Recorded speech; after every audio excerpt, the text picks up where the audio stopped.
আমরা গতকালকে ঢাকা বিশ্ববিদ্যালয়ের জগন্নাথ হলে গিয়েছিলাম এবং পূজা বাস্তবায়ন কমিটির সাথে বসেছি।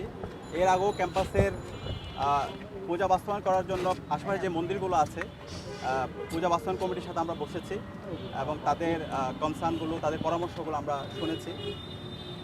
আমাদের জায়গা থেকে আমরা বিশ্ববিদ্যালয় প্রশাসনকে বলেছি পূজা বাস্তবায়ন করার জন্য এবং পূজার সামগ্রী নিরাপত্তা আয়োজন করার জন্য আমাদের যা যা করা দরকার সব কিছু করতে হবে। সেই জায়গায় ডাকসুর জায়গা থেকে আমরা বিশ্ববিদ্যালয় প্রশাসনের সাথে দফায় দফা বসেছি এবং আজকে আমরা স্বরাষ্ট্র উপদেষ্টার সাথে আমরা বসেছি।